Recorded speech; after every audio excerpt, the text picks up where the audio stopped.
Moving over to the hardwood, Texas made a trip to Ames, Iowa on Saturday. The bad news first, Texas lost by 20. The Horns came into the game best in the nation at defending the three, allowing just 23% shooting. But Iowa State made 11 threes, shooting 42% from behind the arc. Sophomores Jonathan Holmes and Julian Lewis, they led the Horns with 15 points each. Holmes was a rebound away from his second double-double of the season. Lewis played a team-high 35 minutes as Texas looks for its first Big 12 victory. Now, Texas lost only 11 turnovers on Saturday, which matched a season low. Freshman Javon Felix had his first game without a turnover and added 4 assists. Felix has only had 6 turnovers in his past 4 games. Texas leading scorer Sheldon McClellan, he did not start and played just 1 minute in the game.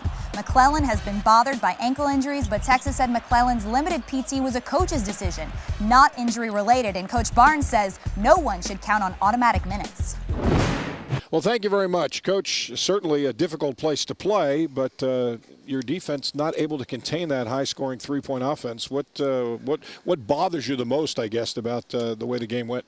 Well, I think really more than anything, Bobby, would be our offense. I didn't think we ever really put the pressure on them offensively like we need to make them have to do something on that end of the floor. And then and they're going to shoot their threes. They're going to make some threes. They shoot enough of them. But it's the second chance ones. You're playing a game where they're spread out, long rebounds, as opposed to some teams traditionally are playing more inside. We talked a lot about how we've got to come up with those long rebounds. I think they had 3 of them where they came up with them and made threes out of that. And, again, that's where you have to be really focused enough to finish the possession. And we didn't do a very good job of that, but I still think it goes back. It's just that we're just not just consistent enough what we were trying to get done on the offensive end. And if we would do that when we really started getting up and down the floor playing, gotten a little bit of a groove, and we had a chance to get it to 5. Yeah. And threw the ball away, and they hit a 3, then turn it over again, they hit another 3. So it goes from, what could have been 5 from 7 to 13, and it's a different game.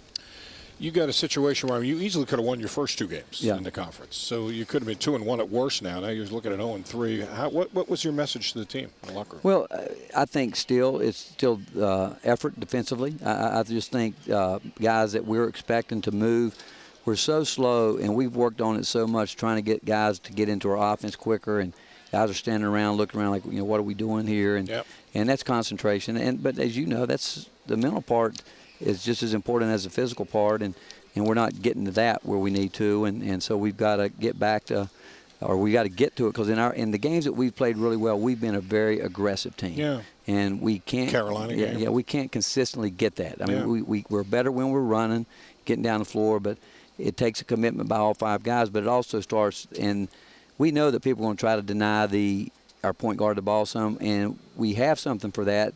But we talked about it, but we don't get into it. Mm-hmm. And that's the things that, if anything, because I think, where we are as a team, if a team comes out and does anything differently, we don't respond to it instinctively as we should. And as you know, as a former coach, there's going to be things that come up where players have to react. Yeah, and, absolutely. After the first time they come down here, everybody goes down the floor like, okay, they're not going to do it again. And we keep saying, by the time you get to half court, you got to look back and see what's going on. Yep.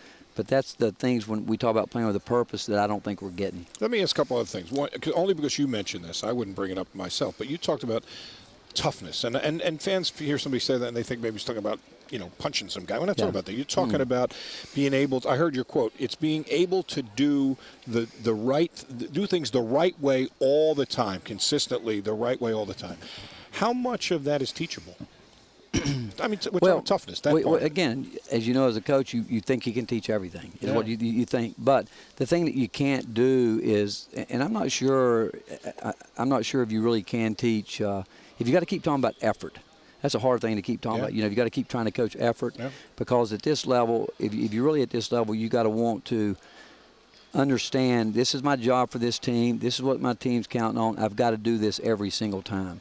And you can't be afraid. You can't be afraid when the game's on the line that if you've missed 5 shots, if this play we come back to you, you got to be willing to shoot the ball. And we do have guys that are a little bit tentative for.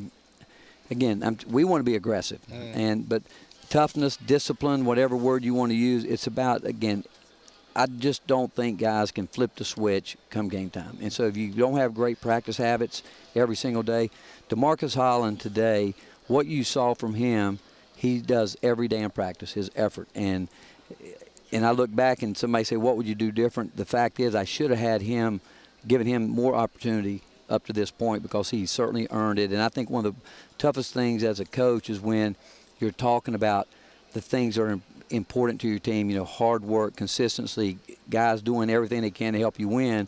And then there's guys that are sitting on the bench that are doing all those things, and maybe other guys that are playing in front of them are getting the minutes. True. They're looking at you like, well, you say this, but you don't. So it comes to a point in time, especially where we are, it's what we're doing is not working, that you say we've got to make this point at some point in time, that we've got to move forward and we've got to get guys out there that are going to do what we know that goes into winning basketball. I coached long enough to know you don't want to hear this, but you're so young. You're the youngest team in the country. I mean, patience. Well, you're right, and you coach, because as a coach, there's no excuses. I mean, you always think there's a way. And, I mean, think about it today. I mean, if we make that play, it's a 5-point game. Who knows what? Because our guys had gotten themselves feeling pretty good, but the fine line there between winning and losing, we don't think the game yet. And again, you could put that on youth, but the fact is we're just not playing the way we practice and the way we want to play, and that's what I want our team to get to. All right, last thing. It's hard for you to do this in the middle of all this, but give me a big picture. I mean, Kabongo comes back with 8 games to go. How are you approaching really the whole big picture here? You got a string of NCAA tournament appearances, all those things. Are you looking at any of that stuff? What are you talking about? No, I think you go one day at a time. I don't think that's all we got promised to us, and I just think that it's all about getting better every day, and that's where we are with our team. That's what we want, and when Mike gets back, we'll have to, and we'll be a different team. I mean, he does some of the things that we're talking about here. I mean, he's going to bring some of that back, and I think the guys will, they certainly rally around him because we see it every day in practice, but when he comes back, and Javon, you look at him and everybody, and he's done a lot of good things. But at the end, Bobby, when I put him back in, I said to him, I want you to show me that you're willing to really get down and play defense, because as many points as he scored, he's given up a lot of them, in terms of he gave up, he didn't stop the ball in transition, and he's done that too many times.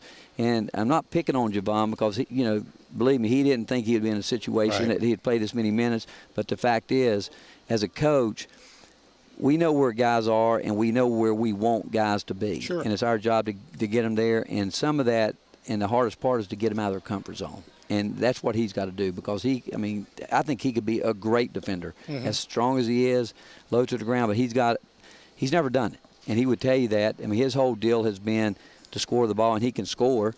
And he can pass it. He can do a lot of things. But he's got to even improve himself with his decision-making, his vision. But, again, the kid's a tough kid. He works hard. I'm hard on him because I know what he can be, and he's going to win a lot of games for us. But, as you know, I want it now. Now, sure. Again, we'll get there.